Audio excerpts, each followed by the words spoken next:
They fired 1,400 workers. Canada slashed 25%. Trump's tariffs backfired. GM closed one factory. Canada closed all doors. The result? Total disaster. Breaking tonight, General Motors just learned the cost of abandoning Canada. Industry Minister Melanie Jolie isn't offering polite requests anymore. She's delivering ultimatums. "We will fight for the auto workers," she announced this week, her voice cutting through the diplomatic silence that used to define Canada's trade posture. For us, it's extremely important that General Motors abides by its commitment. A lot of Canadian taxpayers' money was involved. Now it's time for you to be there for Canadians. Translation. Ottawa just told Detroit's auto giants that the era of quiet cooperation is finished. And what General Motors didn't anticipate is that Canada's retaliation would hit harder than any boardroom projection ever predicted. More than 1,400 workers walked out of General Motors' CAMI plant in Ingersoll, Ontario this fall. Not because they wanted to, because General Motors decided that building electric vans in Canada was no longer profitable. The company called it a corporate efficiency adjustment during weak EV demand. Jolie called it what it really was, abandonment.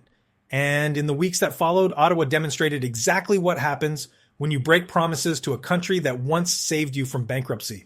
But here's what makes this moment different. This isn't just about one shuttered factory or one angry minister. This is about the fundamental restructuring of North American auto production and Canada's refusal to remain the silent junior partner, while Detroit makes decisions that hollow out entire communities. In late October, the Department of Finance Canada made a move that sent shockwaves through boardrooms across Michigan. They slashed General Motors' tariff-free import quota by roughly a quarter. Stellantis got hit even harder, losing nearly half their preferential access after scaling down Canadian production. The message landed like a hammer. Build here or pay more. Every vehicle, every component, every single time you cross the border. General Motors executives believed they could quietly wind down bright drop production, absorb the public relations hit, and move on. They miscalculated catastrophically. What they triggered instead was a coordinated government response that turned Canada's market access into a weapon, one aimed directly at Detroit's supply chain vulnerabilities. The decision came just days before Prime Minister Mark Carney unveiled his first budget in early November. That budget centered on something Washington claimed to own, economic nationalism. Carney called it the Buy Canadian framework, and it committed $186 million to prioritize Canadian suppliers while establishing a strategic response fund for sectors hammered by Trump's tariffs. Steel, aluminum, and autos topped the list. For decades, Canada operated as Detroit's northern production line. Quiet, efficient, reliable. That arrangement worked when trade was predictable and both sides honored their commitments. But Donald Trump's return to the White House in 2025 tore that system apart, with tariffs ranging from 10 to 100%, targeting everything from cars to steel to aluminum. His administration called it Liberation Day. Canada calls it the moment everything changed. Carney's government stopped playing defense. The Buy Canadian initiative mirrors Washington's own tactics, turning economic press or into leverage. If the United States uses tariffs to protect its factories, Canada will use market access to protect its workers. And unlike Trump's broad, chaotic approach, Ottawa's retaliation is surgical, precise, devastating. By connecting tariff-free privileges directly to local production levels, Canada rewrote the rules of engagement. It's not anti-American. It's unapologetically pro-Canadian. And the timing couldn't be worse for General Motors. According to a Reuters report on industry forecasts, auto sales in the US and Canada could fall by around 1.8 million vehicles this year if Trump's tariff policies stay in place. Prices on popular SUVs and trucks have climbed as much as 25%.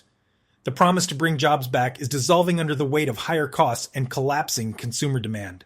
American buyers are walking away from dealerships, and the companies that follow Trump's nationalist playbook are now paying for it in lost revenue and stranded inventory.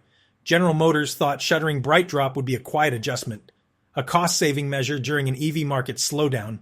Instead, it detonated a political and economic crisis that now threatens the company's entire Canadian operation. The CAMI plant didn't just eliminate hundreds of skilled jobs when it closed, it severed General Motors from a growing clean tech manufacturing ecosystem that Canada is determined to lead. Battery production, critical minerals, electric drivetrains. Canada is building an integrated supply chain designed to dominate North America's EV future. and General Motors just walked away from it voluntarily. Now the company faces higher import duties on every vehicle it sends north, restricted access to lucrative government contracts, and a public relations disaster in a country whose taxpayers poured billions into saving General Motors during the 2008-2009 financial crisis. Jolie reminded executives of that history this week, and she made it clear that this time Canada expects loyalty in return. If you've watched corporations make promises and then walk away, you know exactly what this moment represents. Jolie gave General Motors 15 days to present a plan for a new model at CAMI. Not suggestions, not promises. A plan. With timelines, with commitments. As she meets with Unifor workers this month, Ottawa's position is unmistakable. GM owes Canada more than excuses. What GM didn't foresee is how quickly the consequences would cross back over the border. The CAMI plant once supplied critical components for US EV fleets. With that pipeline severed and Canada retaliating on import quotas, GM's logistics network is buckling. Dealers in Michigan and Ohio report delivery delays stretching into weeks. Component shortages are driving up costs and leaving empty spots on showroom floors across the Midwest. In trying to save money, General Motors has managed to lose efficiency, credibility, and supply stability. And the very country whose tariffs started this trade war, the United States, is now paying for it through higher prices, slower production, and frustrated customers. Carney's first budget is more than a fiscal document. It's a declaration of economic independence that links industrial policy and national security into a single vision. Canada will no longer function as a branch plant economy, assembling products designed elsewhere and shipping profits south. Factories like CAMI symbolize that mission. They connect clean energy, critical minerals, and advanced manufacturing into a single, integrated Canadian supply chain. The new Strategic Response Fund is already helping steelmakers in Sault Ste. Marie and Hamilton retool for EV production. If General Motors and Stellantis want to remain competitive in Canada's market, they'll need to invest alongside those Canadian partners, or risk being replaced as Ottawa cultivates new investors from Asia and Europe. When Trump announced his sweeping auto tariffs in April, he boasted that they would bring industrial glory back to America. 7 months later, the data tells a different story. Supply chain disruptions are cutting North American output by roughly 20,000 cars a day, nearly a third of regional capacity. Ford and General Motors stocks are both down sharply since summer. Manufacturing job growth, once a campaign talking point, has stalled for 3 straight months. If you're following how trade wars actually impact working people, this pattern should look familiar. By turning trade into a weapon, Trump handed Canada a strategic opening. And Ottawa's new industrial plan isn't reactionary, it's a counter-strategy. Canada is transforming crisis into leverage, using the shock of American protectionism to accelerate its own self-reliance. The combination of Trump's tariffs and General Motors' withdrawal from Canada is creating a feedback loop of failure. Without Canadian production, General Motors must import more components from Asia, exactly the supply chain Trump wanted to punish, which means even higher costs once those tariffs apply. Those costs spill directly onto American consumers who are now paying thousands more for midsize EVs and delivery vans once assembled in Ontario. U.S. dealerships complain of shrinking inventories and unpredictable shipment schedules. The broader North American supply web, once finely balanced across borders, is now tangled in bureaucracy and border costs. Meanwhile, Canada is deepening partnerships with South Korea, Japan, and the European Union, redirecting investment that once flowed exclusively through Detroit. In trying to isolate competitors, Trump has effectively isolated his own producers. And Canada, methodically and strategically, is capitalizing on every misstep. The fight over General Motors' CAMI plant represents more than a factory dispute. It marks the moment Canada stopped accepting the role of junior partner in North American trade. By cutting General Motors' and Stellantis' tariff-free privileges, the Carney government demonstrated that economic sovereignty can be exercised with precision, not bluster. For General Motors, the consequences are immediate. Either reinvest in Canada, restore trust with workers who built the company's brand, and integrate into Canada's clean tech future. Or watch market share slip away to rivals eager to claim the space General Motors is abandoning. For Trump, the lesson is harsh. His tariff war, launched in the name of American strength, is eroding the very industrial base he promised to rebuild. Supply chains are breaking, prices are rising, jobs aren't returning. And Canada's resurgence was sparked by Washington's aggression, but its future no longer depends on Washington's permission.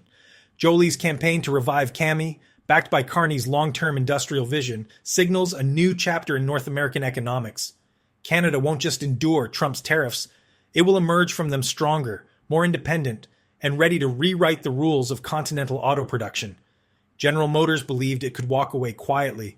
Instead, it triggered a transformation, one that may define North America's economic balance for the next generation. And in that transformation, Canada isn't asking for permission anymore. It's demanding respect and backing up those demands with policy that hits exactly where it hurts most, the bottom line. Dear viewers, if you're tracking how Canada is rewriting the rules of North American trade, this channel breaks down every move Ottawa makes against Trump's chaos. Hit that like button if you believe workers deserve loyalty from the corporations they once saved.